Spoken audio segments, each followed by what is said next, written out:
అనేది సరైనటువంటి పద్ధతి కాదు.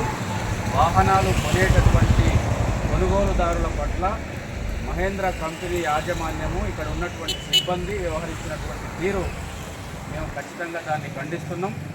మేనేజరు బాధ్యత తీసుకోవాలి.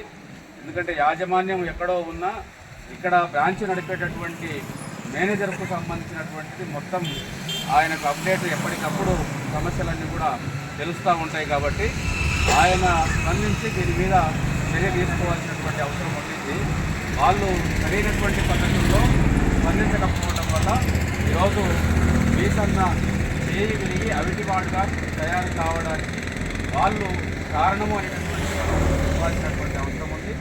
మీరు 9 రోజులుగా చేసే పోరాటం అంటే మొదలు మీకు తెలియకపోవడం వల్ల కొన్ని చట్టపరంగా పోవాల్సినటువంటి ప్రాసెస్ చేయలేదు.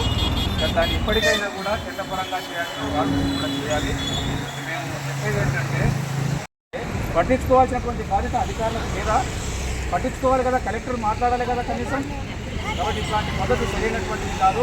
వెంటనే అధికారుల యొక్క తీరును కూడా మేము సిపిఎం పార్టీగా తెలంగాణ పార్టీగా మేము ఖండిస్తున్నాం. వెంటనే జోక్యం చేసుకుని కలెక్టర్ గారు ఆర్టీఓ ద్వారా వెహికల్ ఇన్స్పెక్టర్ ద్వారా ఈ సమస్యను పరిష్కారం చేయడం కోసం చర్యలు తీసుకోవాలి. మేము డిమాండ్ చేస్తున్నాం. వెంటనే మహేంద్ర కంపెనీకి సంబంధించినటువంటి యాజమాన్యం మీద క్రిమినల్ కేసు పెట్టాలి. ఆయన చెయ్యి తెగిపోవడానికి కారణమైనటువంటిది, ఆ కుటుంబం రోడ్డు నడవడానికి కారణమైనటువంటిది ఆ వెహికల్ను ఇది సరైనటువంటి వెహికల్ అనేటటువంటి పద్ధతుల్లో ఒక వాహనదారుడికి కొనుగోలుదారుడికి కట్టబెట్టినందుకు వాళ్ళ మీద అన్ని రకాల క్రిమినల్ కేసులు పెట్టి వాళ్ళను దోషులుగా చిత్రీకరించి ఖచ్చితంగా వాళ్ళు పంపండి, జైలుకు పంపండి. ఈయన కూర్చున్న బదులు జైల్లో కూర్చుంటేనే ఇదవుతుంది కదా.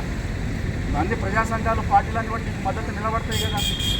సమస్య ఎట్లనో కొలిక్కి రావాలి మనకు. మేము ఈడ కూర్చున్నా ఒకటి, జైల్లో పోయి కూర్చున్నా ఒకటి, వాని పేరు మీద జైలుగానే ఉంటాం కొన్ని రోజులు. అందుకని అట్లాంటి ఇది కాదు. మనం దాన్ని పరిష్కారం చేసుకోవాలని అంటే అటు ఇటు తెలుసుకోవాలి. వాని మీద మనం యుద్ధం చేయాలి.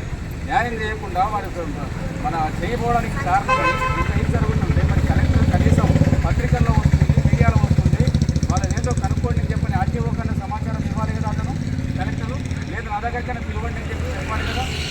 ఏదో ఒకటి చేయకుండా మన అధికారులు ఎందుకున్నట్లు జిల్లాలో